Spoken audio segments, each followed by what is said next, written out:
I just want to take my game to a whole nother level. Just ready to change the game. And to show everybody, it's more than what they think it is. Come on.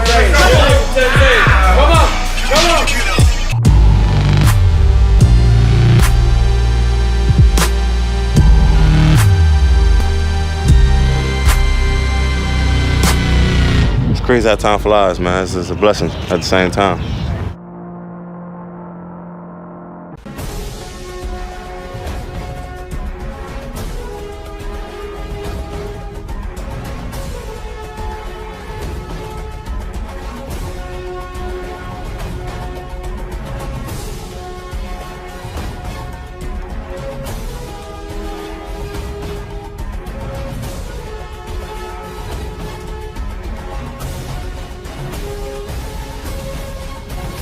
You're watching Building the Franchise with the Jacksonville Jaguars, only on MBL Network.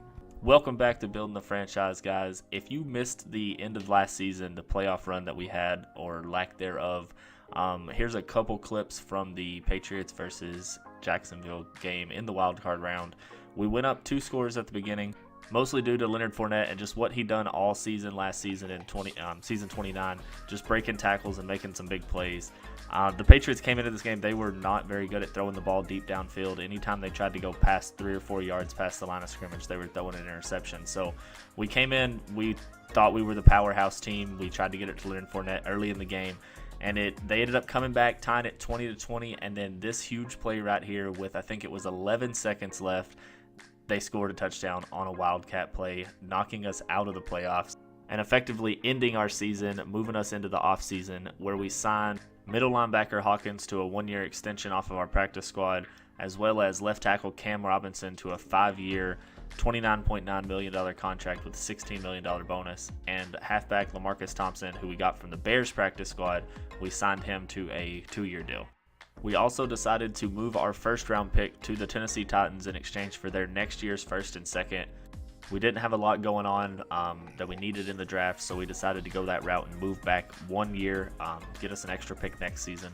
And we also had a relatively quiet free agency. We only brought in 2 players, both of them wide receivers, Golden Tate and Quincy Enunwa. Both of them were brought in just as depth and possible special teams players. Jumping ahead to the draft, we brought in a wide receiver there as well, Bradley Brock, aka Brock as he's known around the facilities. We also brought in a quarterback, mostly just because he was the best available player at the time. He was a late round pick. We also brought in wide receiver Simon as a depth and special teams player, left end Willis Simpkins as a second string left end, and tight end Haynes Sylvan. We brought him in just as a run blocking tight end. We needed a good run blocking tight end to supplement Eric Ebron, and strong safety Zach Toston, who is now the second string on the strong safety position.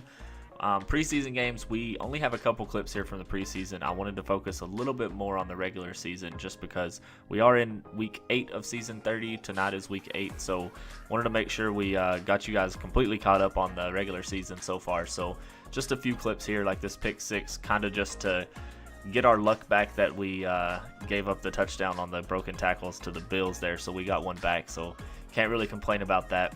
We also had Barclay take this one little move off of a drag route and took off to the house on the first play of the game against the Broncos.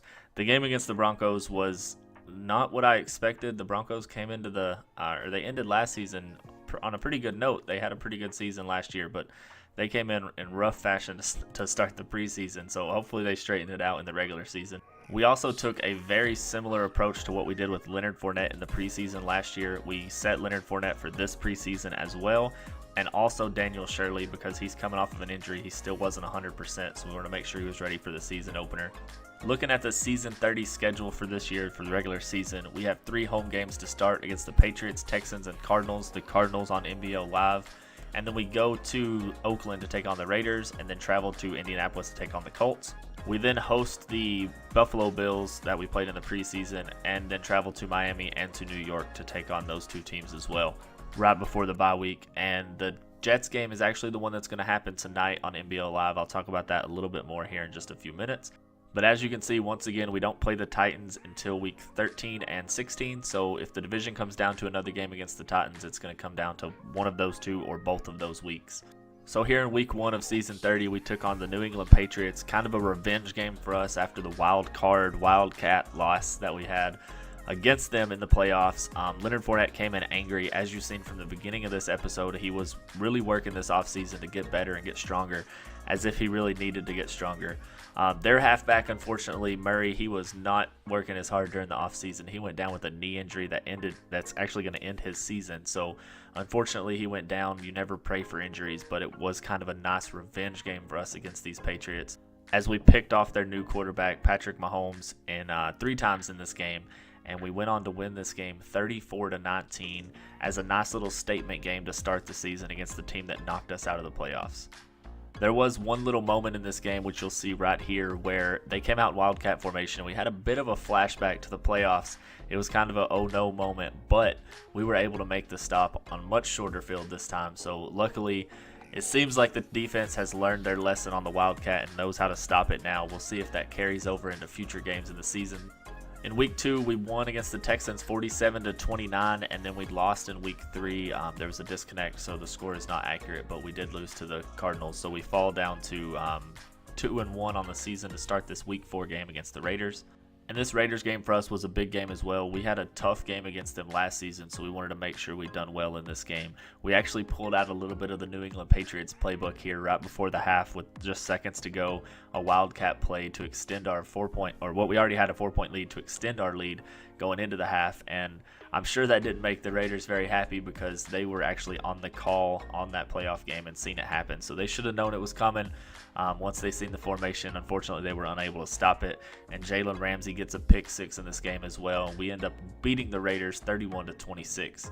One bad note from the Raiders game was we did lose defensive end Grant Doman. He went down for a couple weeks with an injury, and unfortunately that kind of set the tone for this game against the Colts. He's been pretty good the last couple seasons on containing whoever their quarterback is, getting out of the pocket, and unfortunately was not able to do that without him on the field this game. So we did end up losing this game against the Colts 13-14. It was an ugly defensive showdown for the most part. We also lost Lee for the remainder of that game, but he does not have a long-term injury, so he will be back next week against the Bills. And this Bills game was definitely one that was a bit of a confusing game. The Bills have been a pretty good team for the last couple years, but they just came into this game and looked a little bit unprepared against our defense for some reason, even though we played them in the preseason. They threw 3 interceptions. Their quarterback, Christian Withrow, threw 3 interceptions in this game, and it really just allowed the defense to take over. It gave our offense some short fields and allowed Daniel Shirley to go 13 of 18 for 147 yards and a touchdown. And really the only bad part of this game was our running game. Leonard Fournette was held in check, only 40 yards on the day. We didn't really call on him that often. We only ran the ball 13 times with him, but he was not really able to break any big runs. He wasn't able to break any tackles on the defensive line there to get through and get to the linebackers and safeties. So we do hold on to win this game 23-3 against the Bills, and we move on to our Week 7 matchup against the Miami Dolphins in a rainy Miami game. And this was a game that we definitely should have kind of blown out the Dolphins. We got 2 early interceptions that led to short fields, but we were just unable to capitalize on them. We got a field goal on the first one. We missed a field goal on the second one. And other than that, I mean, the running game again struggled until this play right here was the only big play from Leonard Fournette. We did win the game 16-6 though. But after starting the game 4 for 4 for 80 yards, Daniel Shirley went down, ending his game. But luckily, he is back for Week 8 against the New York Jets on MBL Live. And you can catch that game on twitch.tv/MBL Network. Kickoff is tonight at 9 p.m. Eastern. Make sure you tune in for that game, and make sure you come back for the next episode of Building the Franchise Jacksonville Jaguars.